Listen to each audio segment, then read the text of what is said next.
What is up, you guys? This week we are here with the Iroh Pop figure that once again is holding up my microphone. I didn't have anything new this week, so that's what you're getting.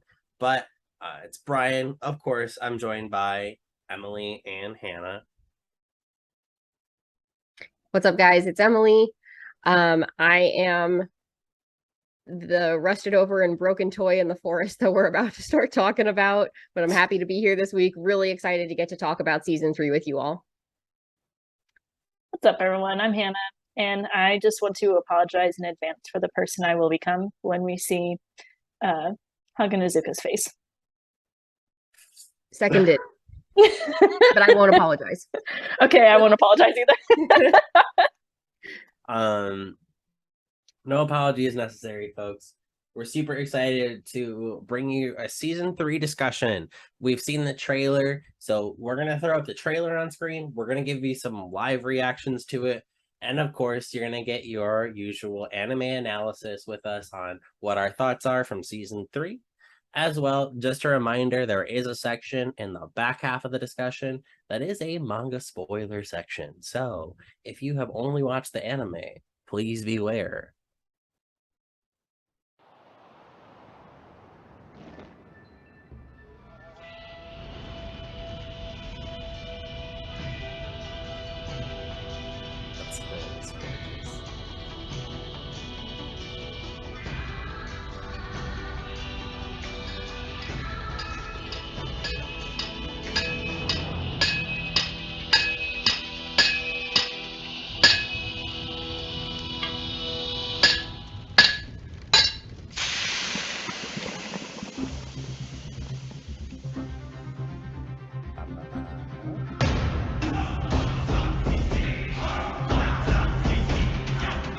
Let's go.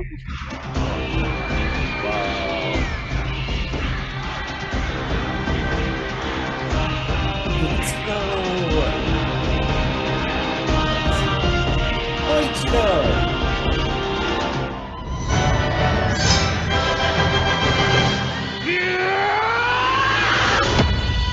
All right, Goku. That's my boy.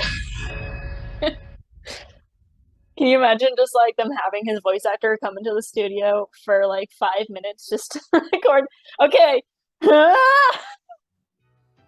right, see you for season 3. Bye. Wow, what a way to, really incentivize your viewers to get ready and rolling for the next release, right? Mm-hmm. Oh, yeah. They've done that really well with all their teaser trailers so far. Because I remember when the Entertainment District Arc trailer came out, everyone was also like, oh my gosh, just the quality of this. Yeah, it's amazing to me, like, that was just thrown together, that because that came out like what, 2 weeks after season 2 ended. So I don't think so. I think it was the same day. Was it the same day? I think it was the same day that the Entertainment District Arc ended. Yeah, wow. So like that's just probably like their basic sketches. They probably didn't even like have that done. Ugh, it's gonna be so good. Wow. How incredible to like know that you're getting renewed before the season's even like officially over, to like have something like that ready to go. I think that's cool. It's like, just a testament to the success that the show's had so far. I feel like it's Demon Slayer saying, girl, you know you want another season. Don't even, we already started. No, don't worry. You got it. And I feel like it deserves that. Like, we talk about a lot how the show is great, but like, the show slaps, like, straight up. Like, I feel like even if you're not watching it for pure, like, thematic value and, like, cinematography and analyzing it, you're still getting good voice acting, you're getting great fight scenes, and you're just getting a great storyline, too. So I like that they're really dropping, hints to the characters we're getting to see. Blessed that we get to see some new Hashira. Love to see it, right? Hopefully, of course, new demons. We don't know who those are.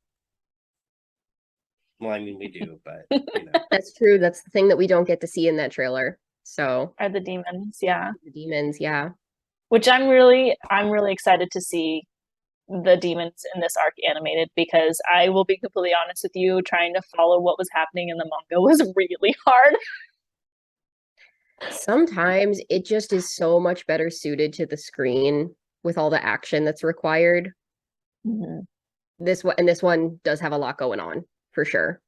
Like multiple different fights going on in different places. And that's like a weird, I guess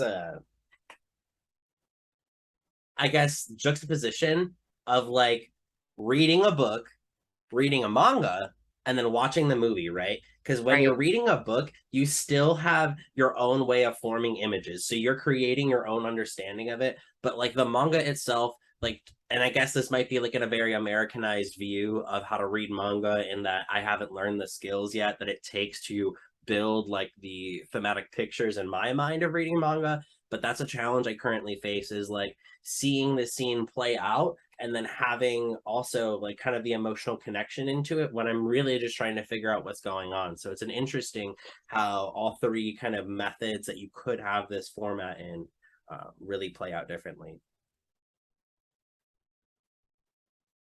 Yeah, I think I mean, I've read the Swordsmith Village twice now. I've read all of the manga past Entertainment District twice now, and um, I think it's gonna just be like on a whole new level animated for sure. Oh, yeah. So much happens in this arc too. I genuinely, the first time I read it, like thought it was really good, and then the second time I was like, whoa, a lot happens. Yeah.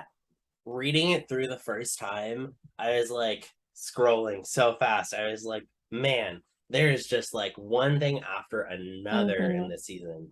I think this season is probably going to be closer to, or like 24-ish episodes. I feel like that might be a better division. I believe season 1 was 26. Yeah. Season 2 was how 18. many? 12? 18? Yeah, if you combine like the Mugen Train and Entertainment District, because obviously like Mugen Train was a movie and then they split it into 7 episodes, so technically it's considered part of season 2, and then Entertainment was 11. Which, interestingly enough, Swordsmith Village is only, I think, 5 chapters longer than Entertainment District. So it felt a lot longer though, because I feel like as far as like storytelling goes, a lot more happened because we just got introduced to like a lot of people in this arc. Yeah.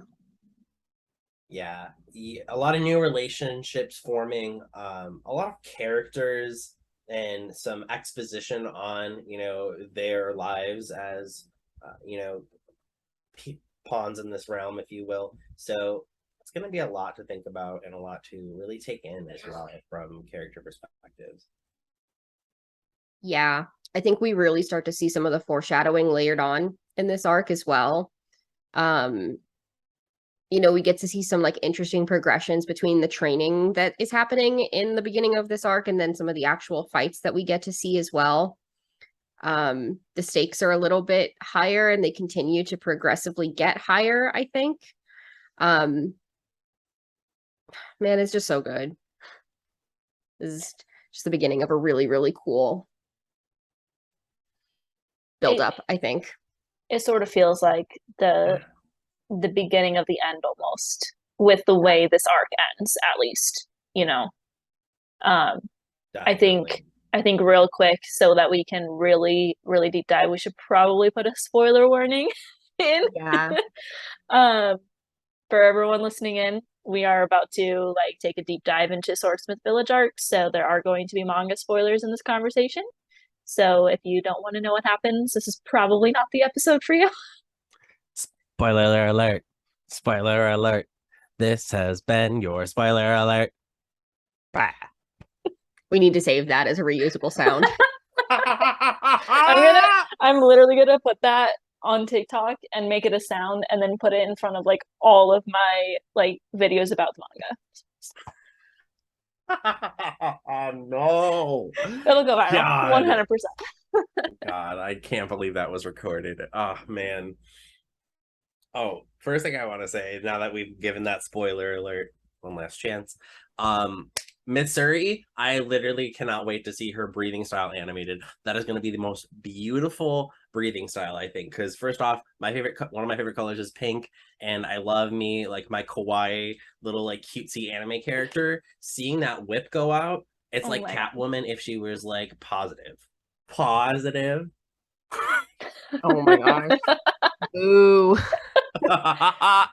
No, you're so right though, because the whip along with like what does love breathing look like? You know, like water breathing, fire breathing, well, not fire breathing, flame breathing or sun breathing, mist breathing, like we're gonna see from Moichiro, like all this stuff we can kind of get like a good picture in our head.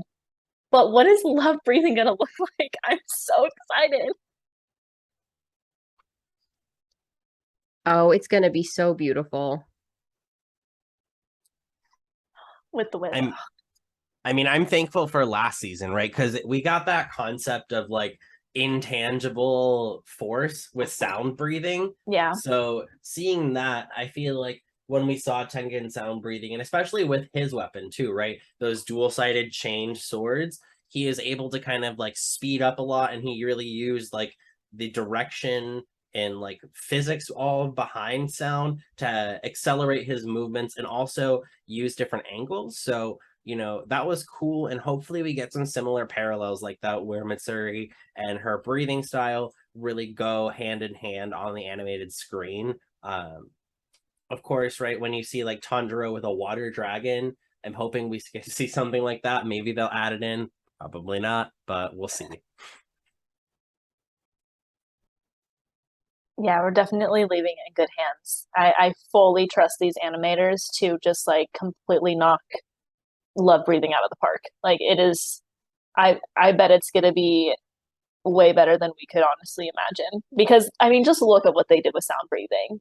The Oh Entertainment yeah. District arc is one of the most beautiful pieces of work I have seen ever. Just I remember watching like one of like the short sequences between Tengen and Gyutaro and just like not sitting on the edge of my seat simply because it was like a high stakes fight scene, but also just the way it was animated. I was just like sitting there in shock of just the beauty that I was watching unfold on my screen. So you know that like Mitsuri's love breathing with her whip sword is going to be just as beautiful, if not more, because I think their budget's going up, you know? I would hope so. I would hope so every time. Demon Slayer getting the bag. Literally. Well, and I think that they have I might be wrong in assuming this, but I'm just gonna assume it anyway. I imagine that they have a lot of support and possibly insight and direction from the creator too. Mm-hmm. I think I feel like they've onboarded this writer to like really try to help guide the series, and that's part of what's made it so successful. Like how would we animate something like this? Because there's a lot going on in these panels. The love breathing is going to be beautiful. We are also going to get to see mist breathing this season as well, which I think is going to be pretty cool to be able to witness. We're going to get to see some new blood demon art in this season. That's going to be pretty badass. And then even if we're not talking about like these semi supernatural abilities, we're going to get to see some really cool sword fighting. It's the Swordsmith Village, y'all. Like, even though they're humans, they can still kick some ass. Goddamn. I think one of the scenes I'm most excited for is when we get to see Genya. I forget that he's there. I mean, I don't forget about him, but like you're like, ah man, Genya. He's kind of like I feel like he's the redheaded stepchild of Demon Slayer. I'm sorry, I went out and said it. I love him so much. I love him too though, because he's like trying so hard. He's like, I want to be a Hashira just like you, big bro. And then rip. If you saw Hannah's TikTok, you know all about it. Yeah, I mean, what's funny is Genya is a character that like totally grows on me starting in this arc. Obviously, we haven't really seen him much yet because, you know, we saw him in Final Selection and he was just kind of that annoying, loud, mean guy, like obnoxiously loud. And then like we saw him bump into Tanjiro on purpose and like that's it. So finally kind of getting to understand his character and know like his backstory, I'm so excited for that to get animated too, because I feel like Genya is going to become a very well loved character after this season comes out, as he should. He should. Speaking of characters that are going to be very well loved after this season comes out, none of y'all are ready for our boy that what is his name? I'm not gonna lie, I need to look it up, but our swordsmith boy, our crazy lunatic Kotetsu? Wait. Is it Kotetsu? Is it Tanjiro's? I think it's Kotetsu. Yeah, Tanjiro swordsmith fella. Yeah, it's Haganazuka. I mean, is that his first name? Shoot, I can't remember. Let me confirm. Hang on. Hold tight, y'all. I think it is. Oh no, maybe he's the kid. He's the kid. Never mind. I do like the kid. The kid is adorable. What is his name? Hotaru Haganazuka is Tanjiro's, and then Haganazuka. Kotetsu's the kid.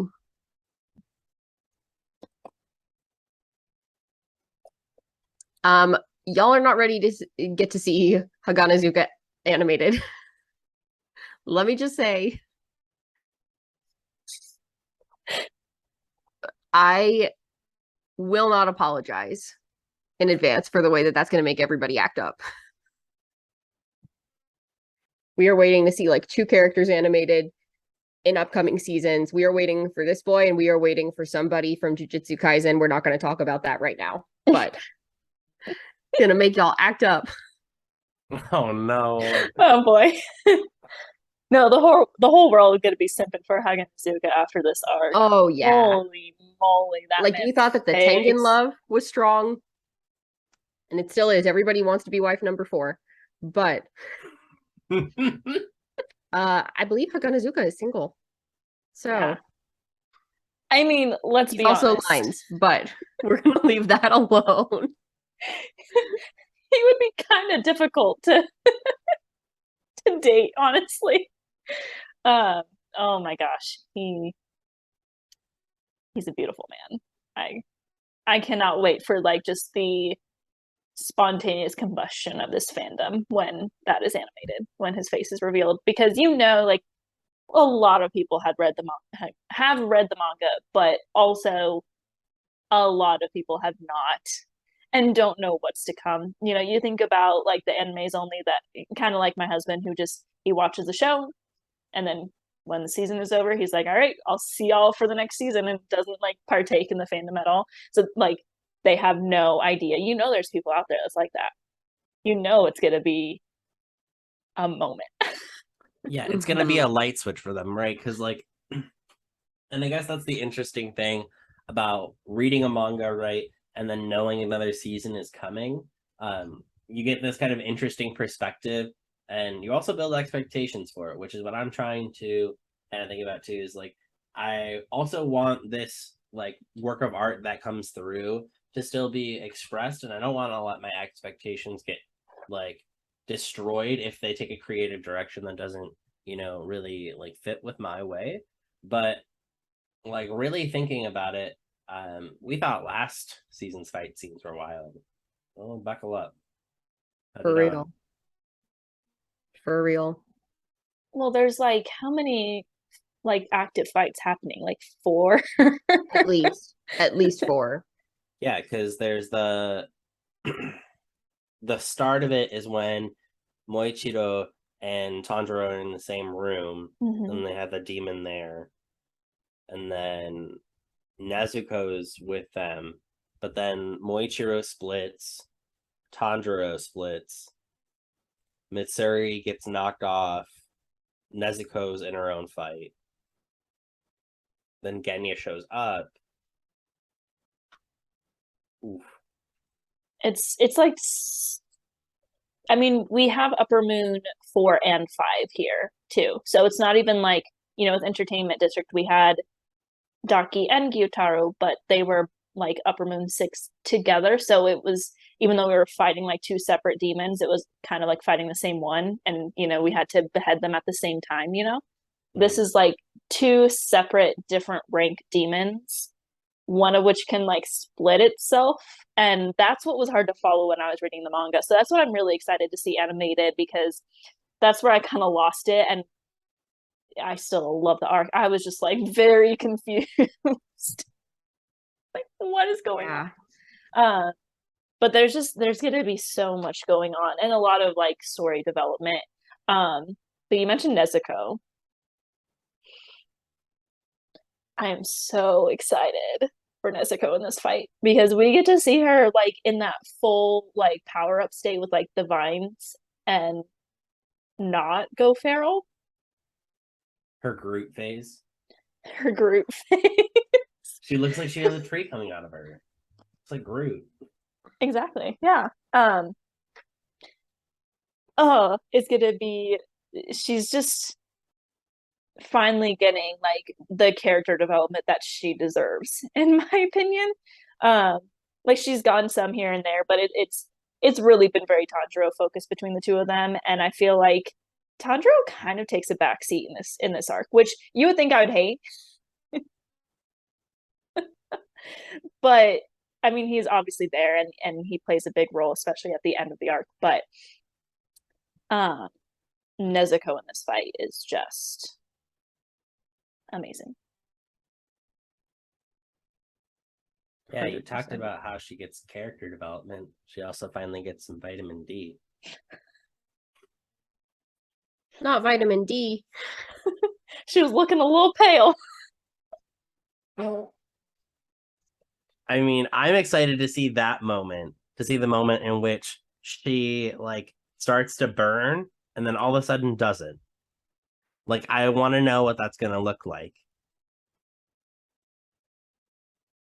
I have a lot of thoughts on that scene, but I want to let Emily talk. I feel like I've talked a lot. Same. I'm just excited. I mean, I'm excited all the way around. Something in particular that we haven't really touched on quite yet that I'm excited to see is like if they're going to take any liberties with any kind of like filler again, because my one thing with Demon Slayer that I think that we can talk about a little bit more in our fully expanded manga discussion is that I do wish that some of it had been a little bit more fleshed out. And something that I think that they had an opportunity to do really, really nicely with season 2, the combination of like the Mugen Train arc, and then the Entertainment District was the one episode of filler that they did include, felt very intentional and purposeful. And it was something that was not in the manga, but I think that if you had never read it, you would not know that it was technically a filler episode because it felt very purposeful. So I hope that there's more stuff like that. Actually, I don't know if that's like a popular opinion or not, but I really am excited to see if anything that could have been expanded on a little bit more will be. I think I'm curious to see how closely they stick to it, or if they do make the decision to just expand. Yeah, I feel like hasn't the author mentioned that they felt rushed? Like they're not even that happy with like how it ended, at least, which again, we'll touch on when we talk about the full manga expanded. But if the author has like such a big hand in the anime like we think they do, I think that they might take this opportunity to fix the things that they wish they could, because they were under like an incredibly difficult deadline, as far as I know. Like the situation that they were in, like finishing it out was just not great, which is why, it's kind of widely known as being a little bit rushed, especially at the end.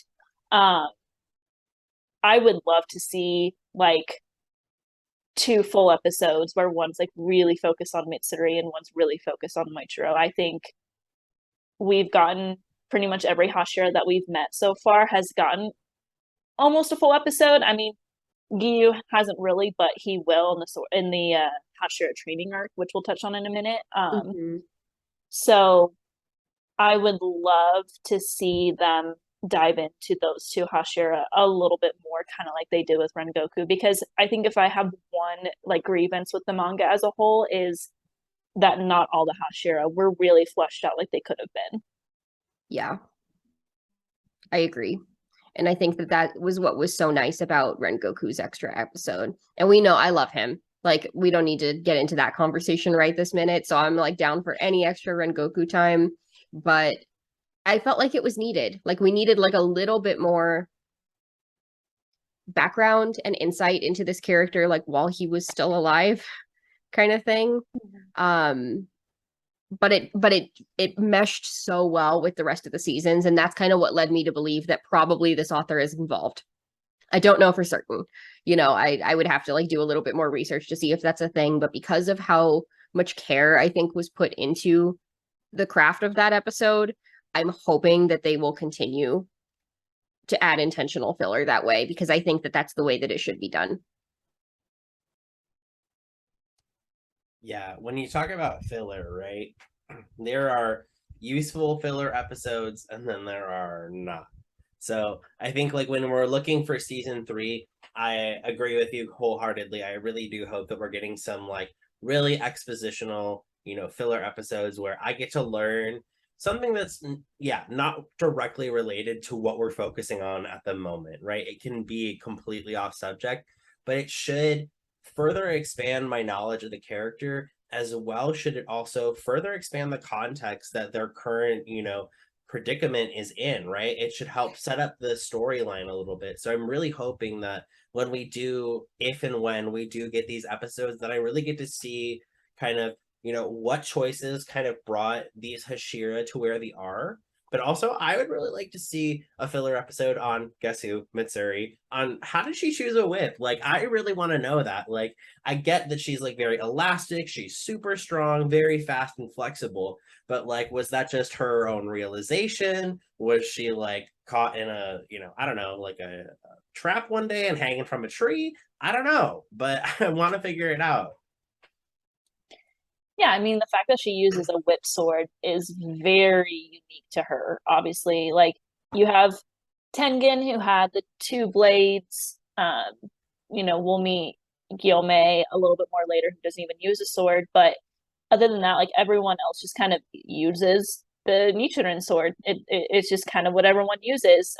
They have small variations, but hers is just like no one else could use that. Like they would hurt themselves easily. So I think we get a little bit of backstory as to how she found that, but again, like maybe we could take a deeper dive into that, like in the show.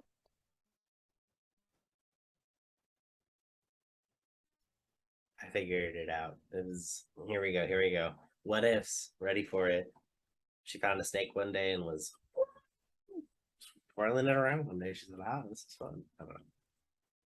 Maybe not. That sounds a little sadistic. That sounds like it wouldn't match Mitsuri's personality. She'd probably either cry or be like, "Ah, no, I'm hurting the snake." NVM. Scratch idea. I mean, you do realize that Mitsuri is pretty much like the female Hashira version of Tanjiro, right? I mean, yeah, I know. I was like, I thought about it and I was like, ooh.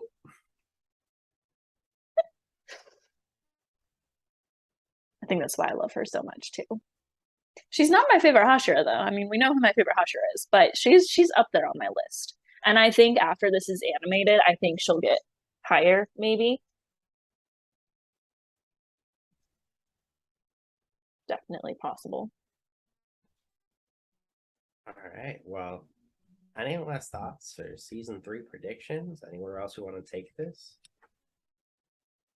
I did want to talk about the big scene where Nezuko we find out that she is now able to withstand the sun. I think that is the emotional side of the arc that we're about to get. I think the development of their sibling relationship, it's kind of coming to a head there. And Tanjiro's arc is also kind of changing a little bit because, first of all, the sun is coming up. He's chasing this demon, trying to keep it from, going into the village and wreaking havoc. And he's realizing the sun is starting to come up and it's gonna hide. He knows that if he leaves it, it's not going to stay in the sun. And he's faced with this terrible decision. Either protect Nezuko and keep her from roasting in the sun, or save the village. And I think season 1, maybe even season 2, Tanjiro would have really picked Nezuko no matter what she did. protecting her and changing her into a human has literally been his storyline. You know, his main goal has been that. And in this moment, yes, did she like push him away and pretty much tell him to go do it? He, in that split moment, made the decision to go after the demon and leave her. And then he has a moment where he thinks that she's gone, that he sacrificed her. And I think that's an absolute turning point in the show. You know, we've talked so much about how Tanjiro's story is about Nezuko, is about getting her back to a human. And I briefly thought she was actually dead. I remember reading that and going, where does the story go from here? Like, I would have been really upset if they'd killed her off. But obviously they didn't. And yeah, I'm just kind of rambling because I think that scene is going to even be more emotional animated. Obviously, I think everything's a little bit more emotional when it's animated. You got the music, you got the voice acting. I think that Tanjiro's voice actor is going to do an absolutely amazing job at that, and like hearing Tanjiro's emotions with it is going to be pretty incredible. But I kind of wanted to talk about that scene. Oh yeah, some tears will fall. Absolutely. I'm excited for the toy in the forest.